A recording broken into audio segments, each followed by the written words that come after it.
Craftsman Days are here at Lowe's with big savings on the tools you need. Right now, get a free select tool when you buy the Craftsman V20 2-pack battery kit. Whether it's the backyard, the bathroom, or beyond, Craftsman has the tools to help you power through and get the project done right. Because DIYing is unpredictable, but your tools shouldn't be. Shop Craftsman at Lowe's today. Valid through 6/18 while supplies last. Selection varies by location. Do you want more success, more growth, more results? Then it's time for the Boundless Success Accelerator from the Modern Observer Group. This isn't your average coaching program. It's where top performers come to dominate. Weekly group sessions, on-demand coaching, a community that's got your back, and a power-packed library of tools to supercharge your business and career. No more excuses, no more waiting. Get in, level up, and start building the life you've been dreaming about. Visit us at modernobserver.com/boundlesssuccess to join today. Let's get you to the next level.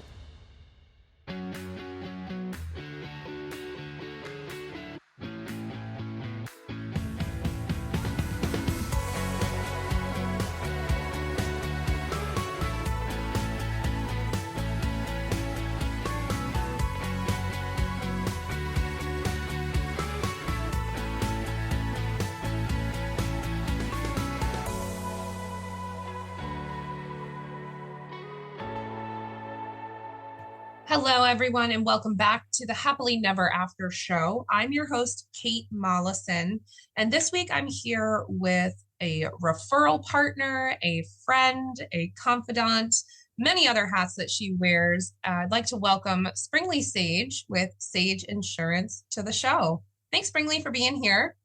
Oh, thank you very much, Kate, for inviting me. I'm pleased to be here. Awesome. So for the listeners who don't know, let's tell them a little bit about you. Why don't you give them a rundown? What brings you to the conversation? Sure. So I own Sage Insurance Solutions. So I am an insurance agent, but I specifically work with health insurance and Medicare. That's my little niche in the world. So yeah, I help, and my focus is really people who are in transition, right? Yeah. So whether that's, children born, death, divorce, turning 65, all of those things are times when people suddenly realize the world is changing. We have to figure out what to do. And they call me. Right. And that's, I feel like, a lot of overlap in the grief and bereavement sphere, because you deal with people who are in those critical life changes, those transitions. And absolutely death can be one of those. What are some things that you encounter while working with your clientele, specifically related to death and grief and bereavement? Let's talk about that. Sure. So one of the big things is that, I often meet somebody after their spouse has died. Okay. What I hear most often is that my husband or my wife took care of all of the insurance. I have no idea how this works. I have no idea what I'm supposed to be doing, right? And there's a real sense of bewilderment, but also a really high level of anxiety. They're afraid to get it wrong. They no longer have that trusted support. And my job is, I have set this job for myself, is really to guide them through and help educate them. And I'll do this with all of my customers, but to take them through, okay, how does the insurance work? What is it that you're looking for? How do we figure out what a good fit is? How do we try to make it affordable? What are your responsibilities every year in terms of renewal? And also letting them know that they have a place to call when they have questions, because everybody has questions. Oh my God. Nobody does this all the time except insurance agents. Right. No, and I didn't mean to cut you off, but I just got so excited because I started thinking about my own experience. And after Craig passed away, right, he had health insurance provided from his employer. he worked for the state of Connecticut. So it's all tied to his pension and all tied to, and so when it came time to transfer ownership of policy stuff, there was no one there, and paperwork did get filled out wrong, and it's caused problems. Like, we're 5 years later and I'm having insurance coverage issues because someone checked the wrong box on the wrong form. What do you do in those instances? Like, what are the things that people should know going into that life-changing event, and what maybe could I have done to save myself the headache now? Right. Well, so the first thing to know is that when you have a life-changing event, it generally opens up a special enrollment. Okay. So you have 60 days once your insurance changes, you have 60 days to get another insurance policy in place. So it's not something where somebody has to call me the day their spouse died. Okay.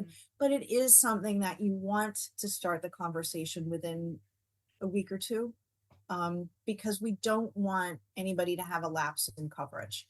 Right. The way our health insurance works now for individual health insurance, meaning you're not getting it from your job, you are getting it by yourself.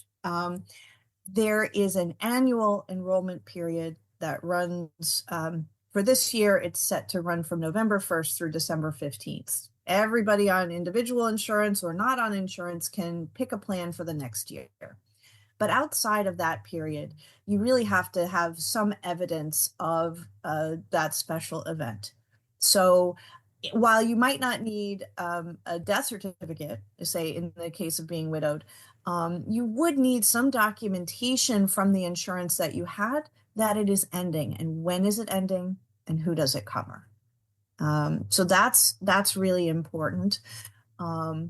Also, because in individual insurance, basically they start on the 1st of every month. So if you're not talking to us, if your policy ended, say March 31st, and you called me today, I wouldn't be able to help you get something until May 1st. So you do have to have a little bit of planning and coordination in a very unexpected and terrible time. Right. Well, and it's hard to plan in that time, right? Especially if the death happens, or the change, I should say, happens, without warning. Oh, absolutely. But the key is that you don't have to go through this part alone, right? I can't take away or help you with your feelings of grief, but I can help with the anxiety that comes up when you have to navigate a system that you're not even familiar with. Okay. And frankly, your spouse probably had some anxiety about navigating that system too. He just didn't let you know. Fair. So what I really recommend is that you do reach out and you find an independent broker like myself. Okay. Because most of us do not charge you, for one thing. We don't charge clients directly. We do make commission, but our entire job is to help you sift through what's out there and to help you to make recommendations as to what would fit best.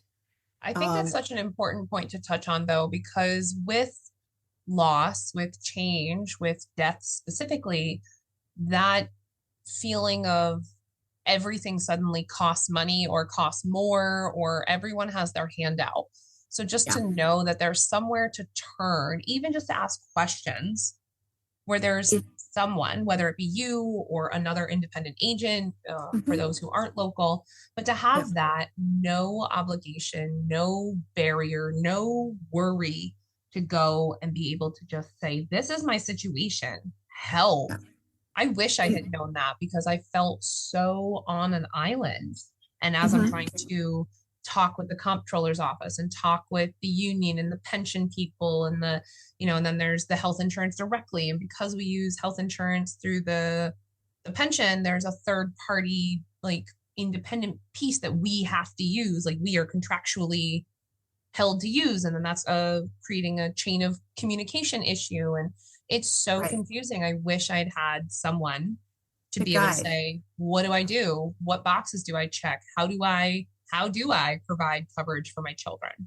But I also think it's very important to find the right fit. So if you are you're talking to somebody, a broker, and you're getting the feeling that you're being rushed, right? That they're trying to layer on lots of different products, and that everything has to be decided immediately.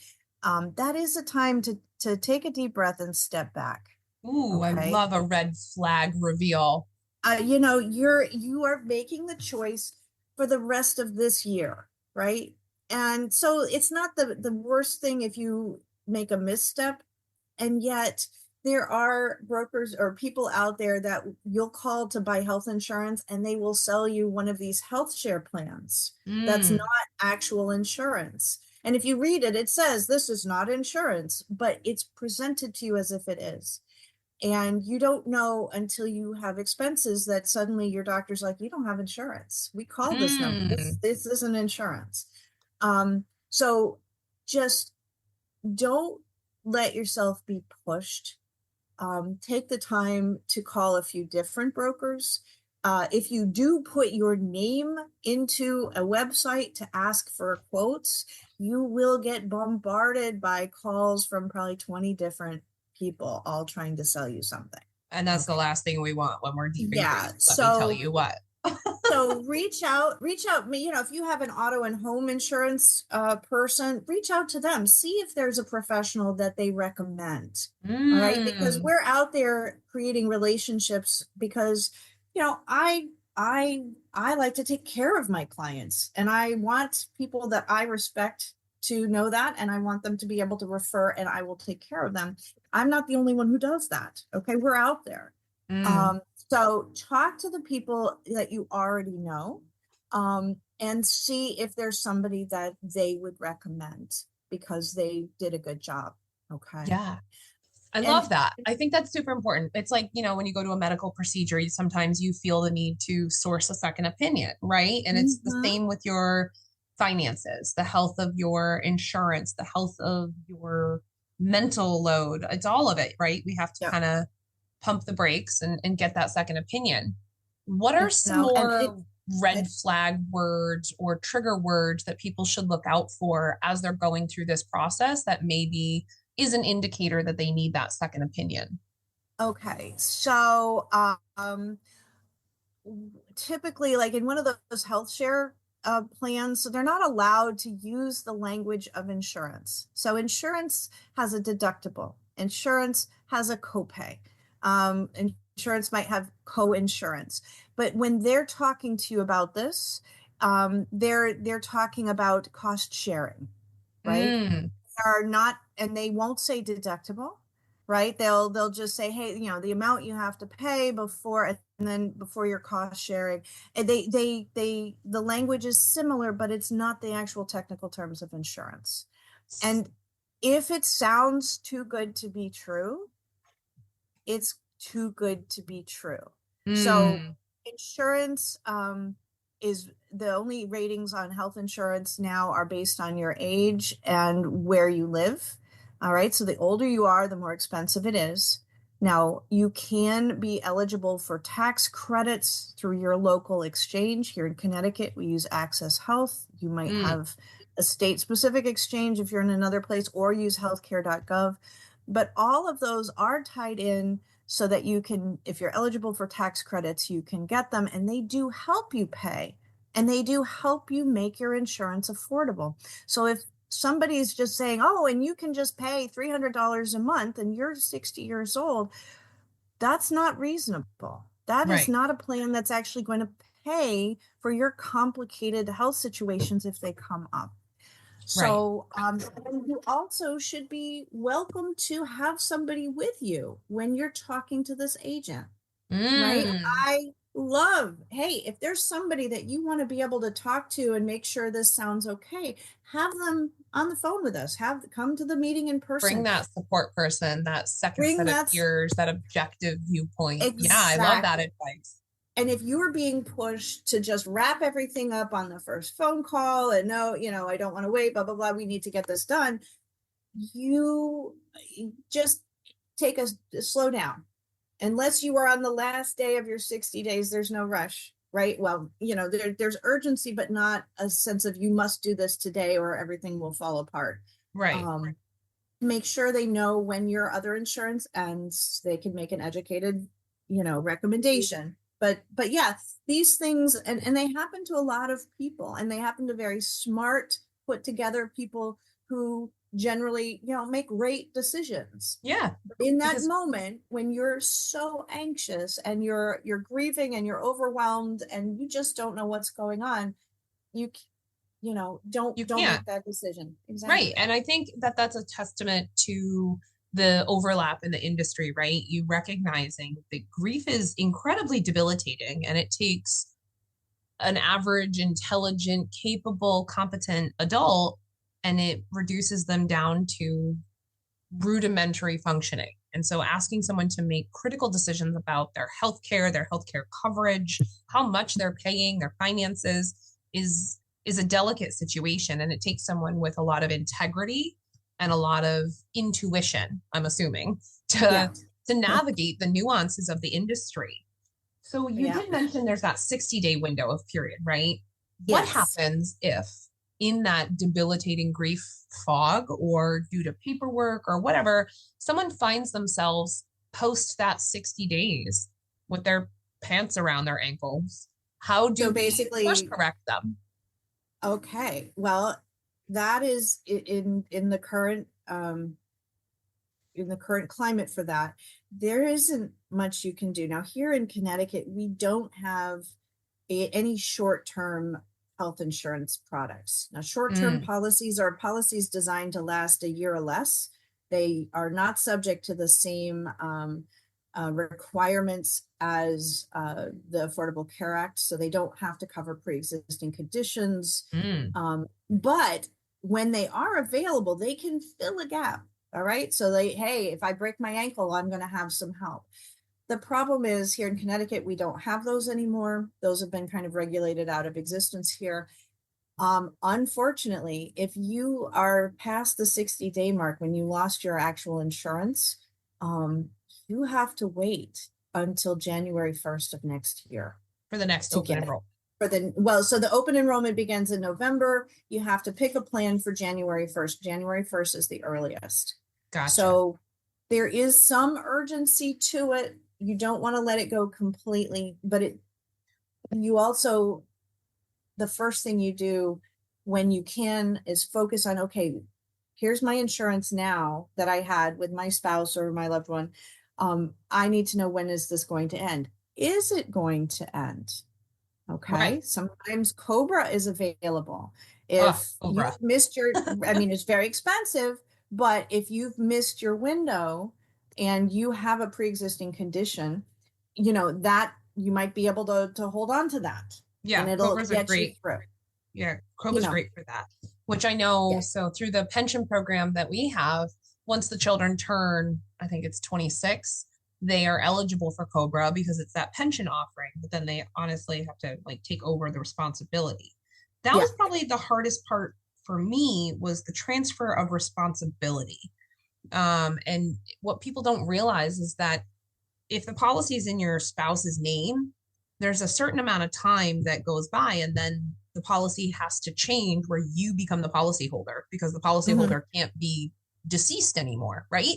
And right. so that created a cacophony of problems when we had that transfer of ownership paperwork. It took about 2 years, and then the insurance company reached out and was like, hey, you're now the policyholder. And so there was hiccup Okay. in all of that and filling out all that paperwork.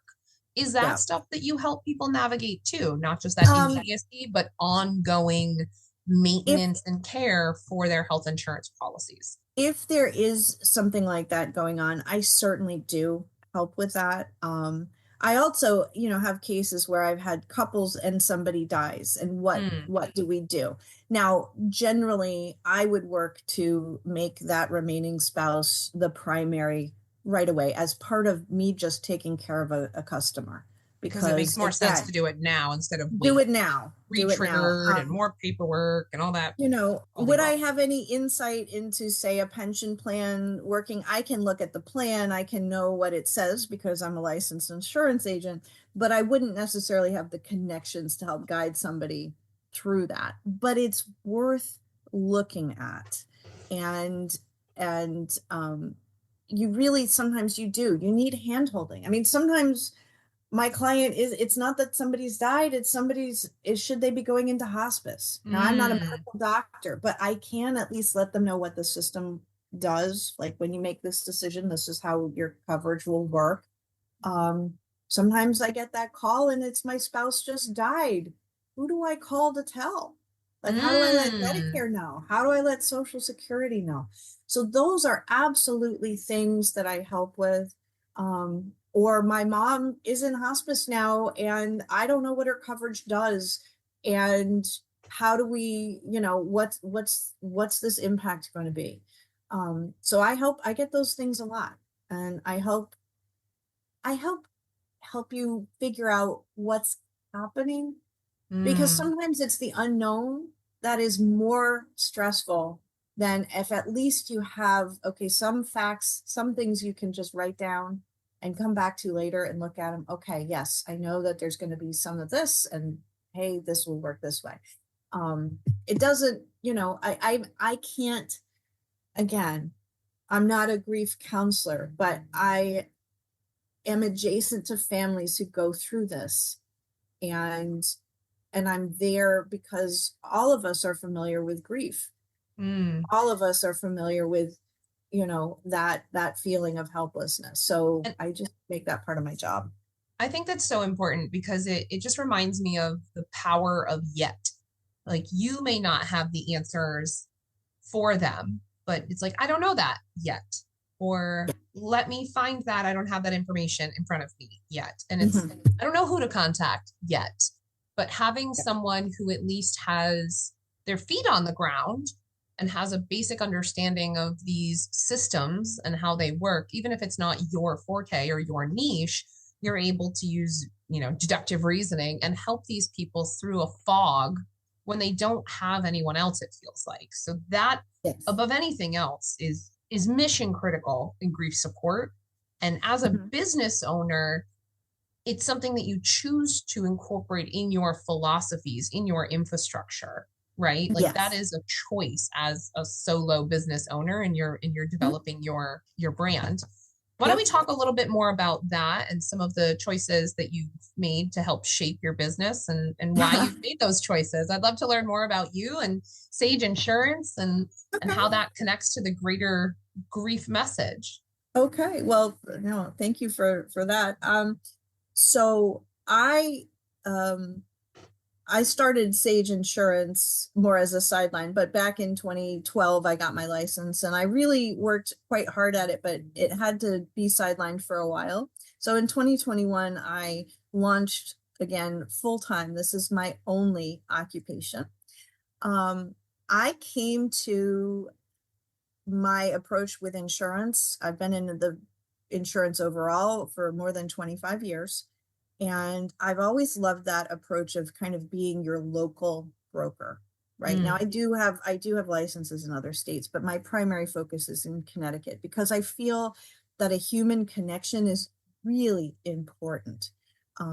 Because if you're trying to just navigate a website, you might be navigating a legitimate website that sells insurance, or you might just be navigating somebody's form designed to collect your information and open you up to calls. So my personal approach has been, let's connect on a somewhat personal level. Let's talk. I am a person, you are a person. The other part of it is that everybody is unsure and anxious when they're doing something that they're not familiar with, right? I pay somebody to do my taxes as a business owner because it fills me with anxiety to try to figure out the tax system once a year and do it right. So the same thing with the health insurance and insurance in general. You find somebody that can help you. The other thing is that it's my commitment to doing this all year round. A lot of times you find people who are very happy to help when you're buying a policy, but then they kind of disappear. They're not around so much, right? Right. And they're not available. They're not picking up the phone. So one of my things I do is I pick up the phone. If I can't pick up the phone, my assistant picks up the phone, right? We get back to you if we've missed the call altogether. You're not just floating out there with your only source being the insurance company itself. Which is so important because, again, with grief, you feel kind of lost in the abyss, and knowing that if you try to reach out to someone and you can't get a hold of them, and it took you so much brain power and body power to muster the gumption to make a phone call, and then you either have to explain yourself 800 times, or you end up leaving a voicemail, and then you have to muster the gumption to call back or sit on hold again. So knowing that there's a real person on the other end of the phone who takes your situation into thought and consideration and make sure to circle back and cross the T's and dot the I's. Like, I wish more business owners out there, even if they weren't sharing a space with grief, would just follow that basic protocol, because it costs nothing to be kind. And opening that door of collaboration, of trust, of integrity, that speaks volumes to the clientele and the business that you're working. One of the things that is I love what I do. I love being able to help people cut through a process that has made them anxious and help them feel good and confident about their choices. And part of what I do there is also I educate. I translate insurance speak into something that is understandable to your average person. Because we all know insurance speak is not understandable. No, because it's legal language, right? It's legalese. Yep. Yeah, it's legalese. When I first got into insurance and realized I understood it, I wasn't just, taking notes. I said, my first thought was, why didn't anybody explain this to me? Right? Why didn't anybody tell me how this worked? I could have been making better decisions. I don't have to just listen and be told, okay, you need this and this and this and this. Yeah. Because of that approach, I am maybe not the person who makes 100 phone calls a day looking for business, but I am the person that my clients refer me to other clients. Most of my business has been built on the experience that my clients have with me and wanting to share that so somebody else doesn't go through a nightmare.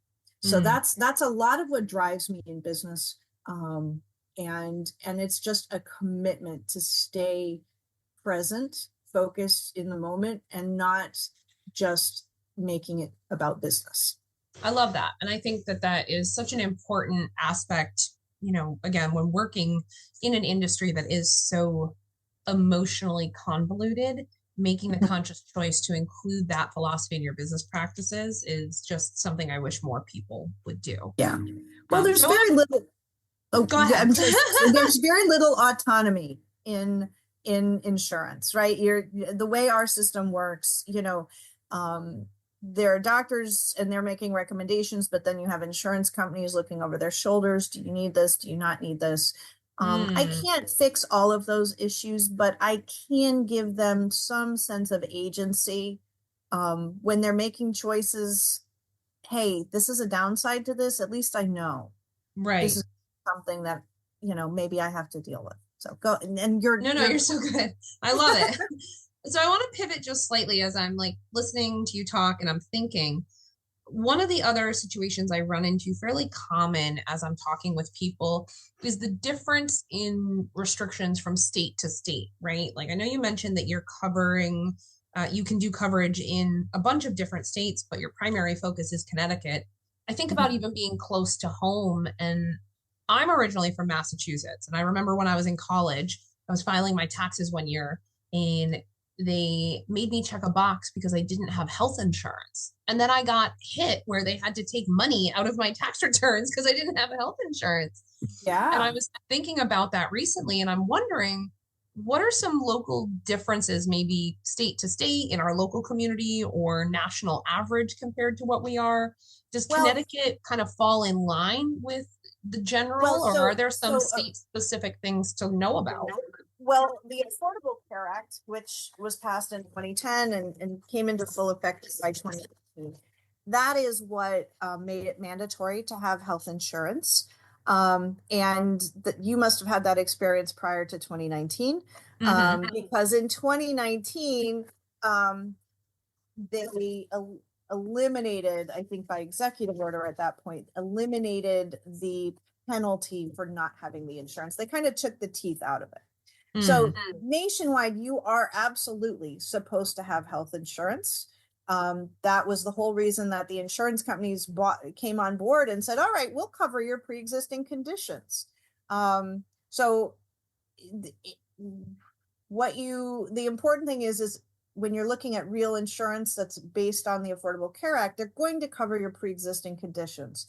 They're not going to tell you, oops, no, pregnancy's not covered. Oops, no, birth control's not covered. Oops, you broke a leg, or you need knee surgery on that. We're not going to cover your left knee. We'll cover everything except your left knee, right? That's what it was prior to the Affordable Care Act. If you had anything going on, or you just had a prescription for a medication that indicated, hey, there might be a problem here, they wouldn't write you. All right. So nationwide, the standard is standardized now. You can't be told no for pre-existing conditions. They have to cover well care. They have to cover preventive care, pregnancy, birth. I mean, even birth was not covered under individual insurance. If you didn't have a birth plan, right. The only thing that your individual insurance would cover was if there were complications from the birth.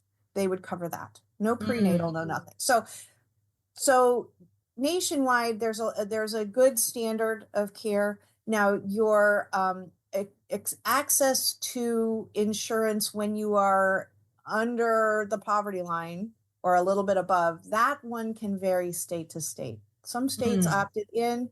Oops, we're running out of time. But but yeah, so that is something. Also, if you're above 65, you're on Medicare. Honestly, the plans change county to county, not just state to state. Really? So you have to be aware and in touch with somebody who knows what they're doing to help you coordinate. Well, that is a great segue for me to ask you where people can find you. Where can they reach you to ask those questions as they're navigating this part of their life? Sure. So, well, they can always call me directly. So my office number is 860-375-6016. They can reach out. They can look at my website. You can send me a note through there. That's sageinsurance.net. Or drop me an email, springli@sageinsurance.net. I love it. All of these are available, and I will set up a time to talk, even if it's just a 15-minute strategy session on what to do, I can do that too. Yeah, I love that. Well, thank you for making yourself available, not only for this conversation today, but for everyone out there who's experiencing questions about insurance, about loss, who's looking for someone to partner with.